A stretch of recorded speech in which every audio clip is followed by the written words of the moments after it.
60, then you would find older people having to jump naked in front of the young ones, which in mostly African cultures is not something that we would wish to see, because it is kind of stripping away their dignity. And then that is the only time when the white prison warders would come down here to make the prisoners perform the Tauza dance. So you can have a look and then... I am heading to South Africa, courtesy of Africa Debate Academy, led by this wonderful man, Macharia Njuguna. Macharia! Through the journey, I cannot help myself but reflect on the dark times this nation had. Along the way, Nelson Mandela's famous speech during the Rivonia trial plays in my mind. During my lifetime, I have dedicated myself to this struggle of the African people. I have fought against white domination and I have fought against black domination. I have cherished the ideal of a democratic and free society in which all persons live together in harmony and with equal opportunities.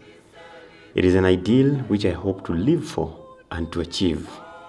But if needs be, it is an ideal for which I am prepared to die. I keep thinking of all it had to endure to get where it is today, and the best place to begin is the Constitution Hill, which was once a notorious prison and now a beacon of freedom, housing the Constitutional Court of the Republic of South Africa.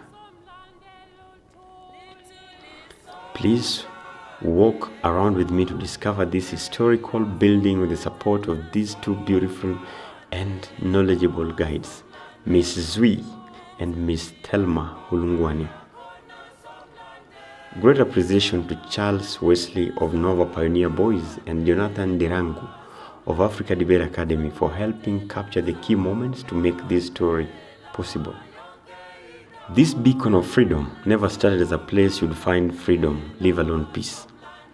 It is the last place you'd expect to find it. Here was built a fort and a prison complex in the 1800s. A fort was built around the prison by Paul Kruger between 1892 to 1896 to protect the South African Republic from the British. Later, the native cells were extended in the prison to include the natives.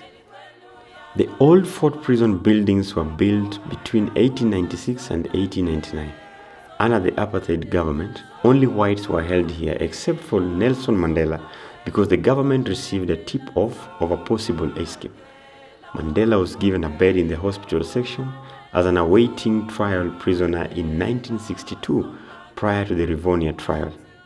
In these old prison blocks, as visitors, we see and learn more about South Africa's difficult path toward democracy and freedom from the permanent museum exhibitions that include testimonies from prisoners and warders and installations. Roughly I had number 4, 1960. In 1981, I was first detained and then convicted. The number 4, also referred to as the native prison, was a section reserved for black men. Here at number 4 was once the home of prisoners such as Mahatma Gandhi, Robert Sobukwe, and the students of the 1976 Soweto uprising. The women's jail was built in 1909 as a Victorian-style building with separate sections for whites and other races. Treatment rendered to the prisoners was largely based on their racial background. The whites were treated better compared to other races who were crowded in their cells with bad and inadequate sanitary conditions, from the poorly maintained cells to the meals and unwashed plates and cups. During a cake they were receiving on Christmas tree and then the coffee. So this display here shows the amount of food they were receiving. So imagine you are stuck in prison and then you are just given this portion of food to eat. And then the first display, the plates they were using were hardly washed. Meaning sometimes they will be washed once after 3 months. You will have to eat and then take your meals every day on a dirty plate, which means chances of you getting sick and then having running stomach because leftovers can get rotten and then you get sick. And then some ex-prisoners will complain sometimes you'll be given rotten food. As our guides here explain, conditions were very dire, especially for black prisoners. A population of over 2,000 prisoners were accorded a weekly shower time of 30 minutes, all together in a squeezed communal space. Of course, cold shower regardless of the season and the weather. Men were stripped of their clothes and dignity in the women jail section. To ensure the prisoners are not smuggling anything, they were subjected to a humiliating trouser dance, where they would be fully naked in front of the whole prison in the yard. Then you would find all the people having to jump naked in front of the young ones, which in mostly African cultures is not something that we would wish to see, because it is kind of stripping away their dignity.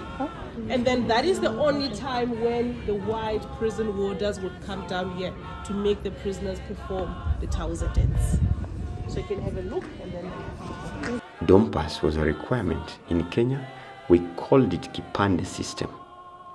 The dompas was an issue during apartheid. You are a student or you are working in town, they tell you must carry your dompas. Your dompas must state where you are working, what time you log in, what time you log out. Prisoners were subjected to beatings and torture using these crude tools in number 4 section. Solitary cells were set in place to block prisoners, and they were kept in total darkness to the point of losing sanity.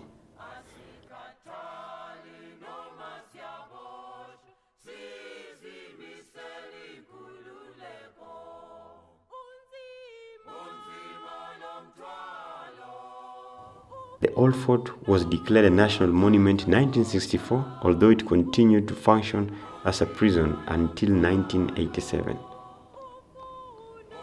In 1995, the Constitutional Court justices began looking for a permanent location for the new court. The new court was built using bricks from number 4 prison. The first session in the new building was held in February 2004.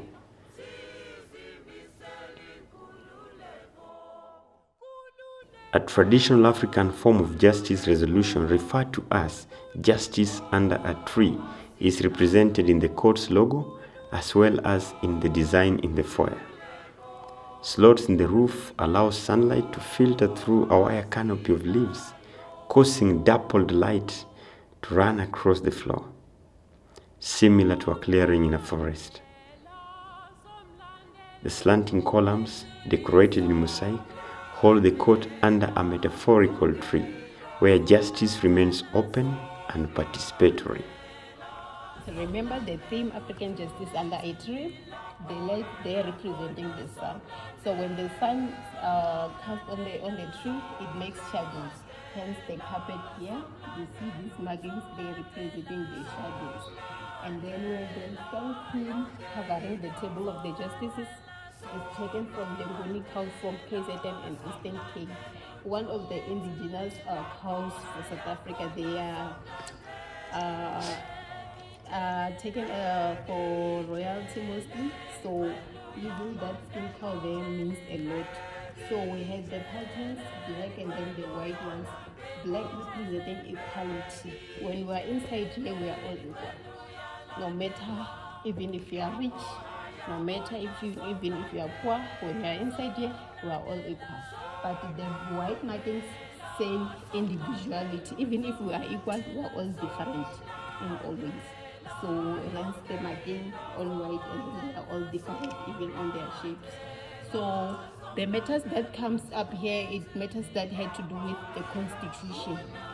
On this wall, you see this colored writing which contains the name Constitutional Court in all the 11 official languages of South Africa, which are Sepedi, Sesotho, Setswana, Siswati, Shivenda, Xitsonga, Afrikaans, English, isiNdebele, isiXhosa, and isiZulu.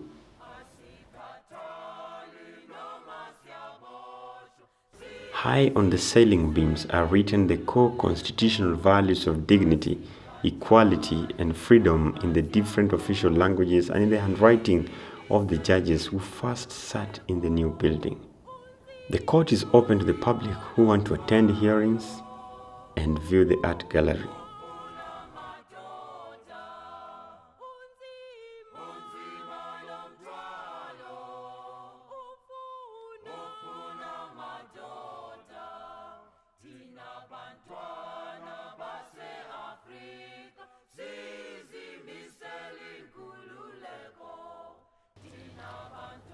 Outside the wooden doors of the court building, in the middle of a plaza and built into one of the old prison stairwells, is the flame of democracy. This eternal flame was lit on 10th December 2011 when South Africa celebrated the 15th anniversary of the signing of the Constitution. It emphasizes on appreciating the past and fighting for a great tomorrow for all people who live in the Republic of South Africa. This flame of democracy will remain alive as long as democracy is alive in South Africa. The Constitution Hill housed some of the most prominent names in history today: Nelson Rolihlahla Mandela, Winnie Madikizela Mandela, Albertina Sisulu, Mahatma Gandhi, Albert Luthuli, Robert Sobukwe, just to mention a few. It is a place that was established as a tool for oppression that morphed into a symbol of freedom. In the heart of Johannesburg, the epicenter of Gauteng province, lies this highly symbolic structure that is rich in history, yet bears and defends the very heart of the nation. They say, before we know where we are going to, we must know where we are coming from. So, the next time you are in Johannesburg, make a point of visiting the Constitution Hill.